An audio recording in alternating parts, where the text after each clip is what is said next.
بسم اللہ الرحمن الرحیم۔ السلام علیکم محترم ناظرین، ایک دفعہ کا ذکر ہے کہ سلطان صلاح الدین ایوبی کے دور میں چند طوائفوں نے ایک مسجد کے قریب ڈیرا لگا لیا، جہاں وہ ساری رات گانا گایا کرتی اور ساتھ میں فحاشی والا ناچ کیا کرتی۔ تو نمازی حضرات ان کی آواز اور گھنگرو کی چھنکار سے بڑے پریشان ہوتے، کیونکہ اس کی وجہ سے ان کی عبادت میں خلل پڑتا تھا۔ 2-4 مرتبہ یہ نمازی حضرات اس طوائف عورت کی ملکہ کے پاس بھی گئے۔ انہوں نے کہا کہ ہم یہاں پر نماز پڑھنے آتے ہیں، آپ برائے مہربانی یہاں سے کہیں دور ڈیرا لگا لیں۔ وہ عورت بڑی بدتمیز تھی، اس نے ان سب نمازیوں کی بے توقیری کی، انہیں گالیاں نکال کر وہاں سے نکال دیا۔ پھر یہ تمام نمازی حضرات ایک دن اکٹھے ہو کر سلطان صلاح الدین ایوبی رحمۃ اللہ علیہ کے پاس پہنچے، تو سلطان معظم کو سارے حال احوال سے آگاہ کر دیا اور تفصیل سے سب کچھ بتا دیا۔ سلطان کو پہلے تو بہت غصہ آیا، پھر سوچا عورت ذات ہے، چلو سمجھاتے ہیں۔ آپ ان تمام نمازی حضرات کے ساتھ اس طوائف کے کوٹے پر پہنچے اور اسے کہنے لگے کہ تمہارے گانے بجانے کی آواز سے ہمیں اللہ کی عبادت میں دشواری حائل ہوتی ہے، بہتر تو یہ ہے کہ تم اللہ اور رسول کی طرف چلو۔ یہ گانے بجانے سے تم لوگ جتنے پیسے کماتے ہو، اس سے زیادہ بے شک میں تمہیں دے دیا کروں گا۔ لیکن وہ عورت تو فاحشہ تھی، اسے سلطان معظم کے یہ الفاظ سمجھ میں نہ آئے اور بے سود بولی کہ جب یہاں سے اذان کی آواز آتی ہے تو ہمیں اس سے مسائل کا سامنا کرنا پڑتا ہے، ہم نے تو کبھی آپ سے شکایت نہیں کی، اس اذان کو بند کرو۔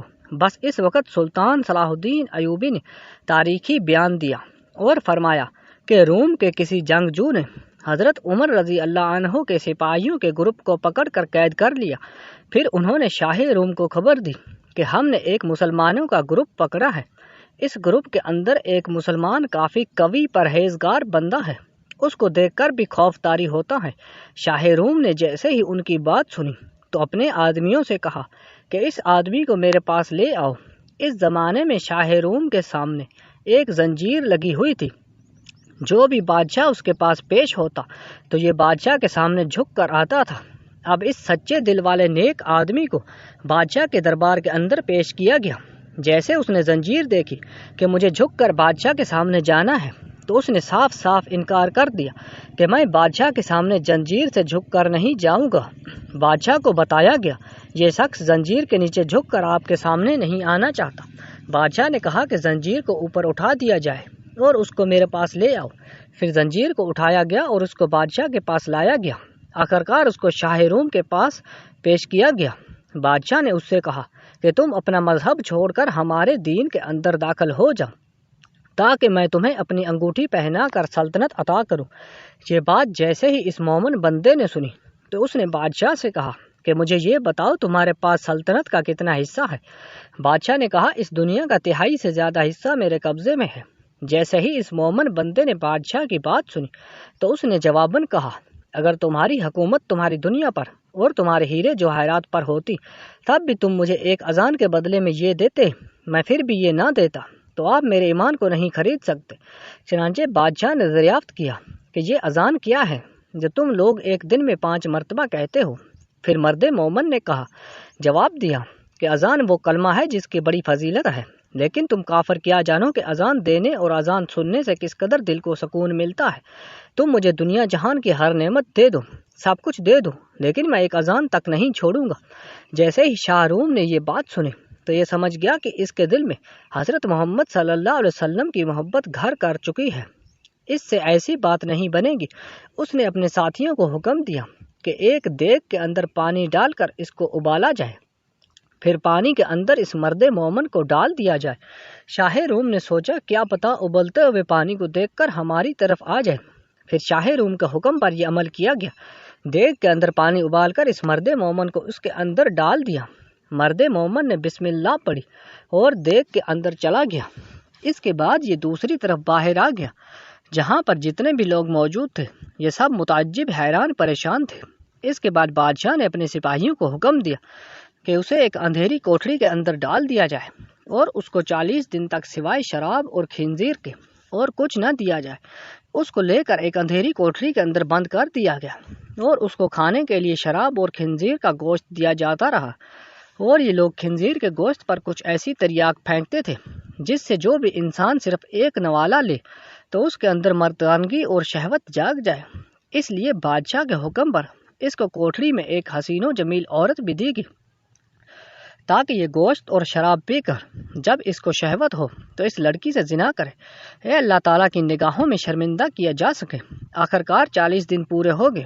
کال کوٹھری کو کھولا گیا تو اس کے اندر یہ لوگ جتنا بھی سامان ڈالتے رہے وہاں پر یہ سارے کا سارا ویسے کا ویسا ہی موجود تھا، اور اس انسان نے اس عورت کی طرف دیکھا ہی نہیں۔ بادشاہ نے اس لڑکی سے پوچھا تو اس نے کہا کہ اس شخص نے میری طرف تو دیکھا تک نہیں، حالانکہ میں نے اپنے سارے کپڑے تک اتار دیے تھے اور مجھ میں اتنی ہمت نہیں ہوتی تھی کہ میں اس کے جسم کو چھو بھی سکوں۔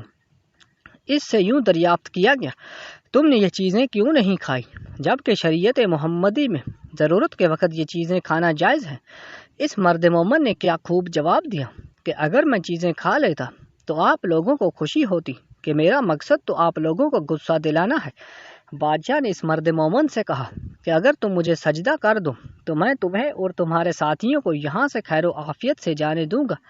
مرد مومن نے جیسے ہی بادشاہ کی بات سنی تو اس نے کہا، حضرت محمد صلی اللہ علیہ وسلم کے دین میں صرف سجدہ اللہ کی ذات کو ہے اور اللہ کے سوا کسی کو سجدہ نہیں کیا جاتا۔ شاہ روم نے کہا، چلو تم ایک اور کام کرو، میرا ہاتھ چوم لو، میں تمہیں اور تمہارے سب ساتھیوں کو یہاں سے خیر و عافیت کے ساتھ جانے دوں گا۔ مرد مومن نے جواب دیا کہ ہاتھ کا بوسہ دینا سلطان عادل اور استاد کے لیے جائز ہے، کسی دوسرے کے لیے جائز نہیں۔ شاہ روم نے کہا، چلو تم ایک اور کام کرو، میری پیشانی کا بوسہ لے لو، میں تمہیں یہاں سے تمہارے ساتھیوں سمیت جانے دوں گا۔ مرد مومن نے جواب دیا کہ ہاں، یہ ایک شرط پر ممکن ہے۔ شاہ روم نے کہا، جیسے تم کو منظور ہو۔